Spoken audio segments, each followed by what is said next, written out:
A Fundação Alexandre de Gusmão, a FUNAG, promoveu o seminário Como Destruir um País, uma aventura socialista na Venezuela, com as participações de Maria Tereza Belandre Espósito, embaixadora da Venezuela no Brasil, Lucas Ribeiro, internacionalista e colunista do jornal Brasil Sem Medo, e Marcelo Suano, cientista político e escritor. Marcelo Suano, que é autor do livro cujo título inspirou o nome do seminário, fez um relato impactante a respeito de como as instituições da Venezuela foram tomadas pelo grupo político de Hugo Chávez e Nicolás Maduro. Ele principiou: as pessoas sempre perguntam sobre bolivarianismo. Bolivarianismo não existe, é apenas o chavismo, o qual foi se construindo, se desculpando pelas loucuras, pelos testes e erros que foram apresentados em uma sociedade. Ele foi construindo respostas e desenvolvendo instituições, tendo como único foco a tomada do Estado em todas as instituições. Foi o caminho percorrido desde que o Chávez assumiu o poder. A tomada absoluta do poder para colocar nada em seu lugar, exceto a eternização daqueles que ali estão. Ademais, ele criticou a abordagem da mídia brasileira diante do problema. A violência era algo constante na Venezuela e foi ignorado por todos, mídia e formadores de opinião, especialmente no Brasil. Desde o momento em que Hugo Chávez venceu as eleições, você já tem em germe todas as falhas possíveis realizadas por alguém que quer construir uma sociedade. Ele foi eleito por métodos questionáveis, pois existiu a possibilidade de fraude. Neste contexto, ele explanou como o sistema bolivariano perverteu os supostos ideais que sustentaram e se transformou em uma máquina de perpetuação no poder. O sistema foi criado pelos bolivarianos com falhas de todas as naturezas para permitir a prorrogação no poder de acordo com as vontades individuais. A Venezuela tinha um padrão de vida, havia lacunas sociais, mas a forma de resolver essas lacunas não é massacrando o povo, se sobrepondo a ele, mentindo para o povo e tomando o poder para destruí-lo, imaginando que com isso você vai resolver essas lacunas sociais. Destruíram a base econômica, pegaram o dinheiro do povo, saíram comprando aliados pela América Latina. Assista. Inicialmente, agradeço muitíssimo a honra do convite.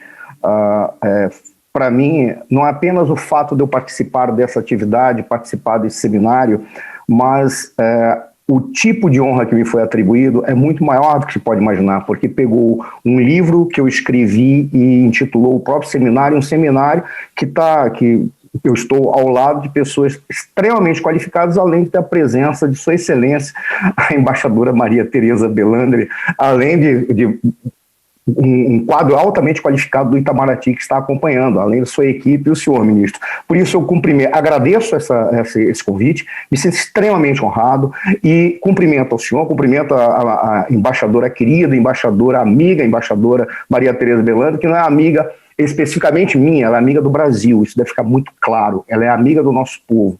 Por isso, ela é uma brasileira também, e é algo que muito me honra saber estar ao lado dela. Cumprimento o Lucas Ribeiro e espero estar à altura da proposta que está sendo apresentada aqui, ainda mais quando eu vi as exposições que foram feitas. Bibliografia espetacular, questões que foram colocadas espetaculares, apesar de nós estarmos tratando de algo que é extremamente doloroso, porque é tratar da tragédia de um povo. E é algo que eu começo dizendo duas respostas de dois amigos quando eu fiz o convite para assistir. O primeiro, os dois falaram a mesma coisa, e pode parecer engraçado, pode parecer interessante, mas ele falou: não, eu não quero destruir um país, eu quero construir um país. Para o primeiro, eu respondi assim: eu também. Aí botei um sorriso, né? E perfeito. Para o segundo, que me falou a mesma coisa, mas eu não quero destruir um país, eu quero construir um país.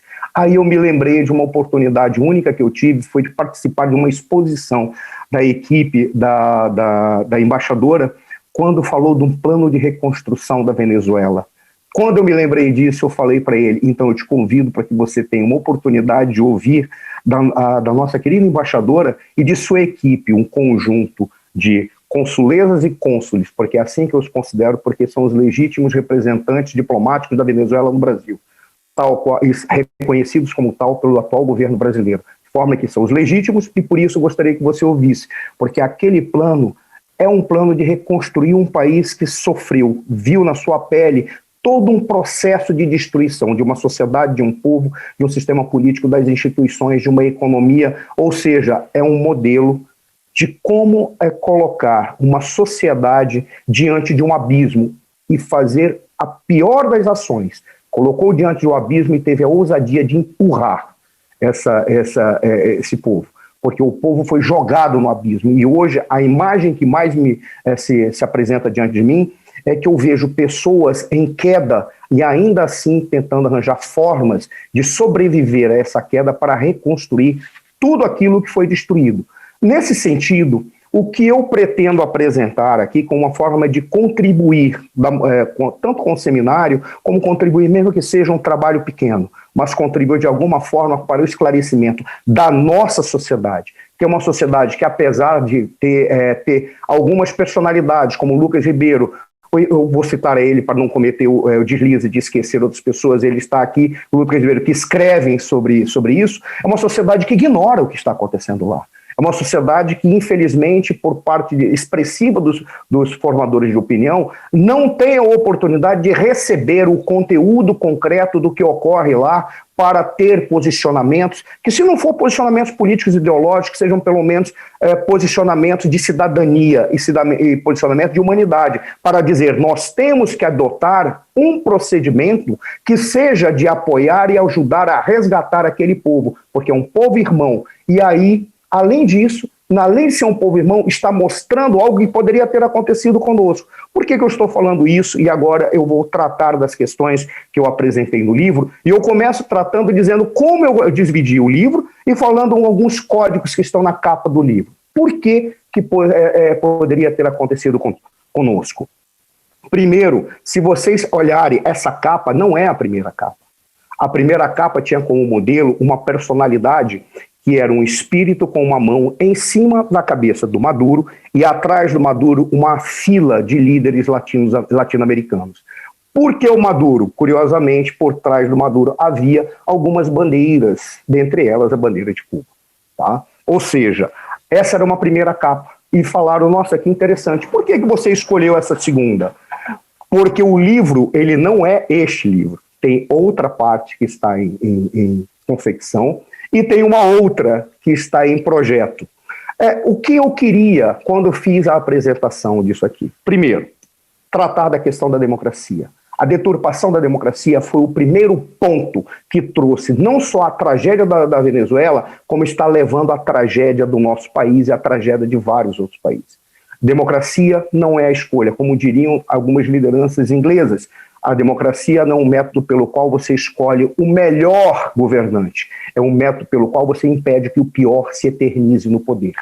O que nós vemos na Venezuela é exatamente o exemplo da antidemocracia, porque foi um exercício da eternização no poder daquilo que há de pior. E o que há de pior não apenas pela personalidade propriamente dita, mas pelo modelo político que foi criado a partir de suas iniciativas com esforço de um conjunto de outros elementos, mas criado também porque ele, ao criar esse modelo de política, adotou um procedimento econômico que, exatamente como a embaixadora descreveu, foi a destruição do que havia de base para colocar nada em seu lugar. Porque no momento em que houve a apropriação exclusivamente para destruir supostos inimigos dentro de uma ideologia. Não foi para substituir um modelo e colocar outro, porque o modelo foi se autoconstruindo numa sequência de tentativas e erros, ao ponto de, eu lembro que as pessoas sempre perguntam sobre bolivarianismo, a referência do Bolívar, eu digo, o bolivarianismo não existe. O bolivarianismo é apenas o chavismo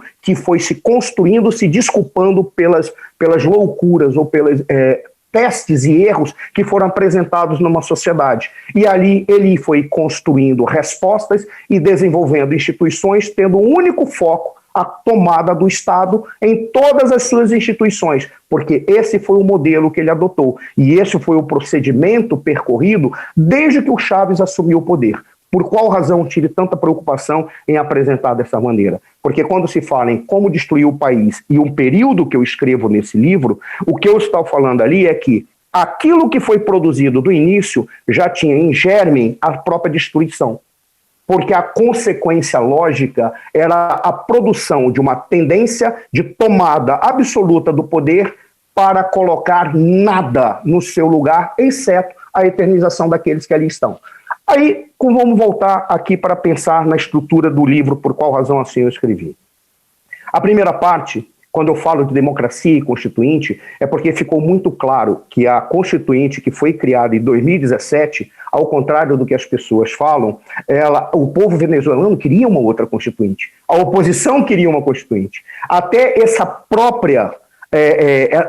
próprio desejo foi roubado do povo venezuelano, que queria uma transformação daquela Constituição para colocar um outro modelo de sociedade, e não aquele bolivariano, mas isso foi apropriado pelo regime, mas com o objetivo não de produzir um novo modelo de sociedade, com o objetivo específico de um ato político calar a oposição, que num momento histórico raro, nesse período que começa em 99 e está até hoje, um período de 21 anos, a gente vai falando para não dar uma de matemático errado, 21 anos, nesse período de 21 anos, teve essa chance, que foi a tomada da maioria qualificada dos membros na Assembleia Nacional. A estrutura institucional da Venezuela, ela permitia que, a partir do controle do legislativo ou dos diálogos que seriam feitos no legislativo, você poderia reformar todos os poderes do Estado. Porque é pelo legislativo que se dá a aprovação daqueles que são indicados para os demais poderes, exceto o poder executivo, que é eleito direto pelo povo. Mas se você tem as instituições do Estado democraticamente escolhidas, eleitas, garantidas, sem ter o controle de um segmento, de um partido ou de uma liderança, você poderia ter o resgate da sociedade. Uma das coisas mais interessantes é, ao contrário do que as pessoas dizem e da maneira como é falada aqui no Brasil, pela parte expressiva da nossa imprensa, ou daqueles que principalmente se calam, é imaginar que a oposição venezuelana é uma oposição violenta. Não.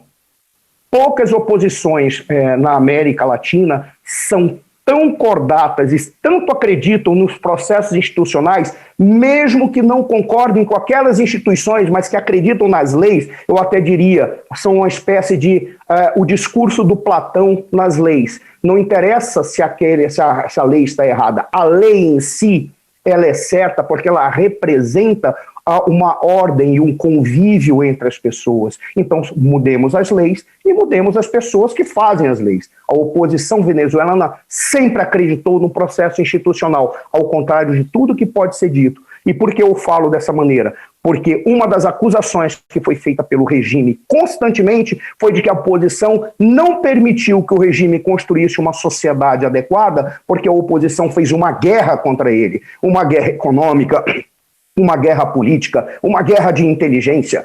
Isso não corresponde aos fatos. Da minha perspectiva, pela pesquisa que eu fiz, pelas entrevistas que eu fiz e pelas observações que eu fiz.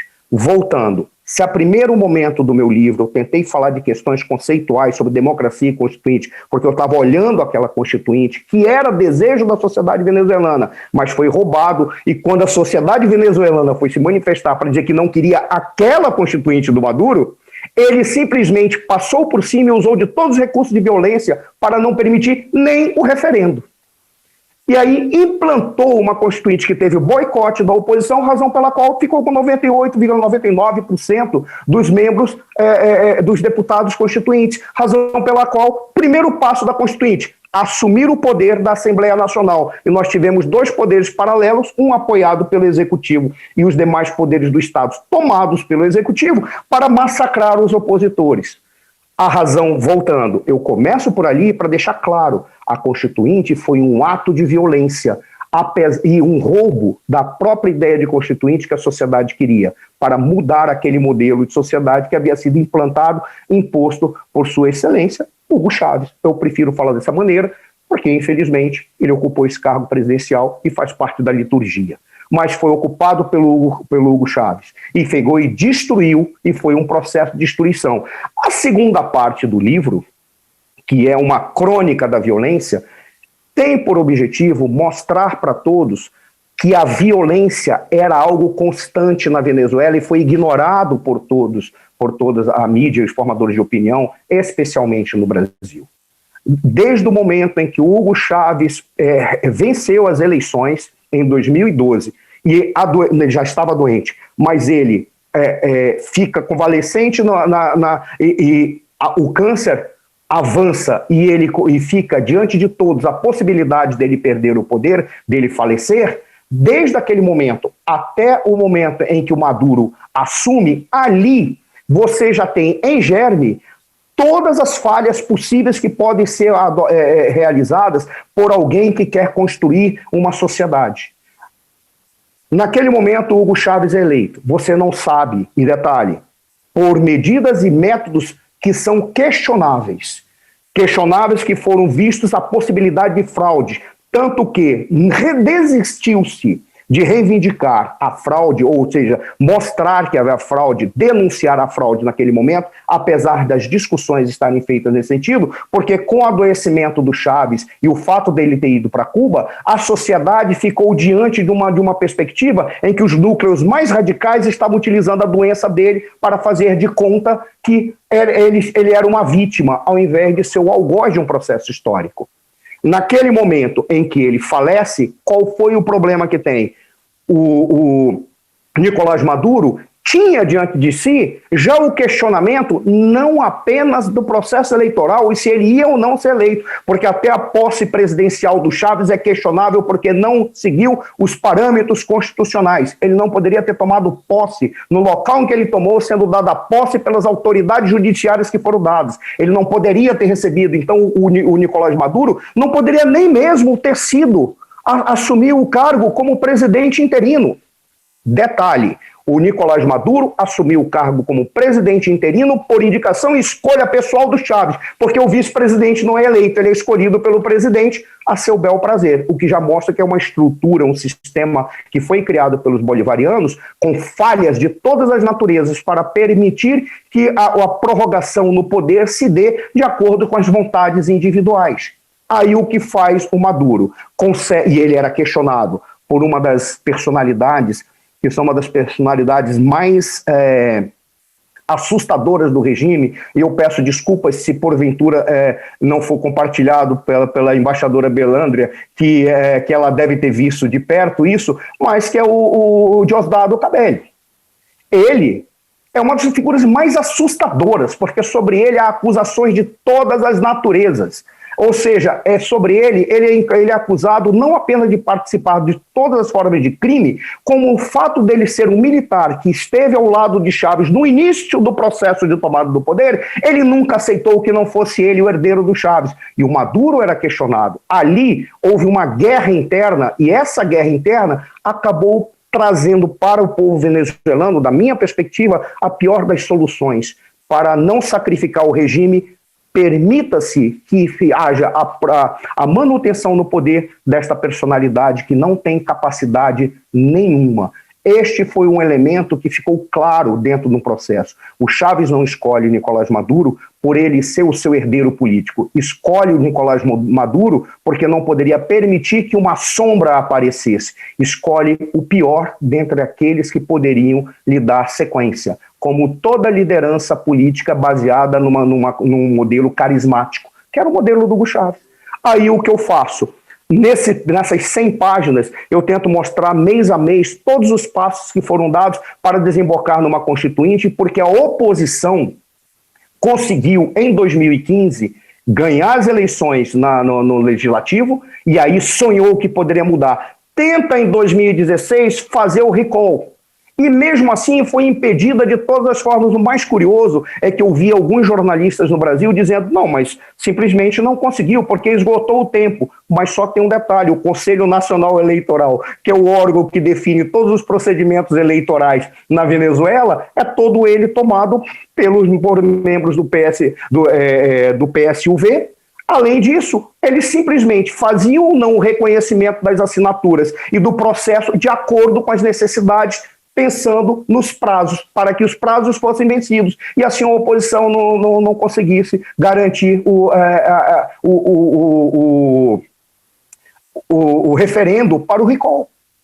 Ou seja, Mais uma vez, como se pode acusar a oposição venezuelana de ser violenta, tendo ela acreditado tanto que no processo democrático e no esclarecimento do povo para fazer uma ação que não é de retomada do poder, é de retomada da democracia, para que na democracia o poder se apresentasse de uma forma a entender a construção ou reconstrução de um país que tinha sido destruído de todas as formas. E vejam, quando você tem esse processo de violências contínuas, o que você encontra? Você encontra que depois em que 2015 e 2016 fracassam, porque aí foi um fracasso não da oposição, mas um fracasso do sonho, qual é a preocupação do Maduro? 2018, porque de 2018 haveria uma eleição presidencial. E ele não poderia dar voz aos opositores porque as eleições regionais, e nesse processo ele sabia que poderia perder, de alguma forma, o poder nas regiões, e além de perder o poder nas regiões, ele perderia o controle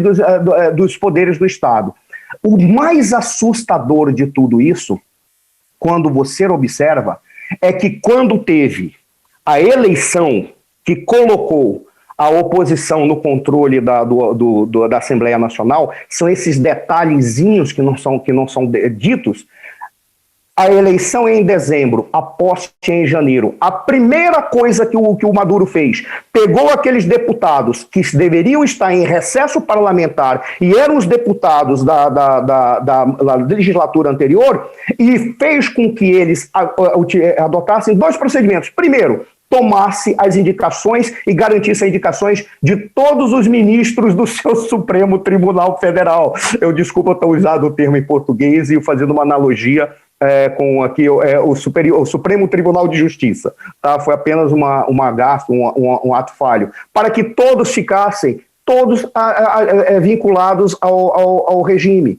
E o segundo passo, ele conseguiu a aprovação naquela Assembleia Nacional, que era a Assembleia anterior, que estava ainda com os membros anteriores, que eles aprovassem o direito dado ao Nicolás Maduro para que ele governasse de acordo com as leis habilitantes. O que são as leis habilitantes? É um direito que é dado ao presidente da República governar para resolver um problema da sociedade, sem que para isso ele precisasse, de alguma maneira, passar pelo crivo da Assembleia Nacional. Ou seja, seria ele governar pelas medidas provisórias, tal qual nós temos a comparação no Brasil, sem que para isso o Legislativo tivesse qualquer condição de opinar. E dado um período de tempo, foi dado a ele um pouco mais de um ano para ele resolver um problema. O problema se chamava a crise econômica. Aí o que ele faz? Para resolver o problema, ele diz: nós temos uma guerra econômica. Para resolver o problema da crise econômica, eu tenho que acabar com a guerra. Quem é que está fazendo essa guerra? São os opositores e a iniciativa privada. Está legitimado que eu use de todos os meios, porque eu não preciso ter aprovação na Assembleia, para massacrar este povo. E aí, a crônica da violência, que é esse período que eu conto, do momento em que o Maduro assume até o momento que ocorre a Constituinte, é uma crônica de todos os atos e estratégias que são usadas pelo regime para massacrar o povo na rua, com mortes que estão nas dezenas, coisas que não foram ditas em nenhum jornais no Brasil ou em alguns jornais, exceto por heróis ou por indivíduos que se aventuraram a tentar entender o que estava acontecendo na Venezuela e tentaram botar nos seus canais, apresentar pelos seus canais, por livros, por artigos, mas que mesmo assim não tiveram a repercussão. É curioso quando você observa um conjunto de mortes que acontecem em determinado lugar e ignora o que aconteceu na Venezuela, que as mortes eram dezenas mensalmente, chegando a alguns meses a ocorrerem centenas de mortes. Aí fica a questão. Como que você sabe disso? De alguma forma, eu fiz várias pesquisas, buscava em jornais, fazia entrevistas, buscava jornais na Venezuela e buscava jornais do exterior. E como eu fazia comparação, eu pegava o jornal que poderia ser considerado o mais vinculado possível ao regime, que reduzia o número de mortes e tentava dizer que aquilo se dava por outras razões. Eu dizia, o número de mortes, pelo menos, o mínimo é esse. E foi assim que eu fui montando para ter um parâmetro em que as pessoas podem dizer, talvez não tenha sido tanto, mas isso é que no mínimo está sendo dito pelo próprio regime. A razão, o regime diz que foi uma, mas olha a quantidade de pessoas que dizem que a razão foi outra. Como, por exemplo, passar milicianos com metralhadora e atirar ao bel prazer diante dos opositores ou da população que estava se manifestando, pedindo, pelo amor de Deus, que aquele regime saísse. Quando eu encerro em 2017, por qual razão se dá? Porque ali eu queria dizer, olha só, nós temos uma destruição da democracia, uma crônica da violência de um regime que se instaurou, e esse regime se instaura não foi em 2013, ele se instaura em 1999, 2000, quando a partir daí você já tem uma Constituição que estrutura o país, e veio com os primeiros gritos de acordo que são legítimos. Como que nós matamos ou como que nós extinguimos as lacunas sociais? É legítima essa questão. Essa questão está certa. A Venezuela tinha um padrão de vida? Sim. Havia lacunas sociais? Sim. Mas há formas e formas de se resolver essas lacunas. Você não resolve isso massacrando um povo, se sobrepondo a ele, mentindo para o povo e tomando o poder para destruí-lo, imaginando que isso você vai conseguir preencher as lacunas sociais. Vieram as missões bolivarianas 2000, que foram missões assistencialistas espetaculares, 100 mil cirurgias de catarata, 100 mil cirurgias de vários outros problemas de saúde, só que eram medidas que visavam pegar aquele segmento da sociedade que não tinha um certo apoio de outras medidas políticas públicas, mas que foram usadas como massa de manobra para a eternização do poder.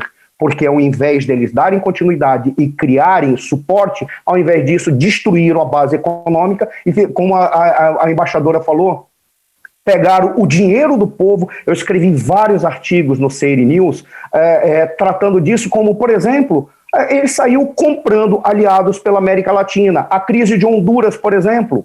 A crise de Honduras, parte da crise de Honduras decorre do fato do Zelaya ter recebido milhões, centenas de milhões de dólares do Hugo Chávez, e o Zelaya ficou, agora que eu recebi esse dinheiro, eu não posso sair do poder. Vamos destruir a Constituição e aprovar a reeleição, que era um ato inconstitucional. Pegou todas as coisas inconstitucionais que poderia ter pego para apresentar lá. Ali foi um ato, ele estava vinculado diretamente ao Hugo Chávez, ele recebeu recursos, e isso há vários documentos comprobatórios, inclusive documentos de autoridades brasileiras. Voltando, ao invés de usar esse dinheiro para melhorar a condição do seu povo, que vai além das missões bolivarianas, que vai além das medidas assistencialistas, que vai além de utilizar medidas para reforçar as Forças Armadas, para lhe dar o suporte e ideologizar as Forças Armadas. Há fatos muito recentes que não estão no livro, em que eu acompanhei uma formatura militar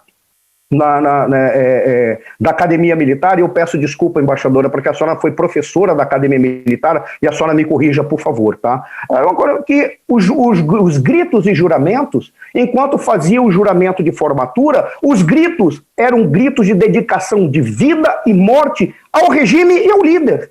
Isso você não encontra em nenhuma força armada em regime democrático.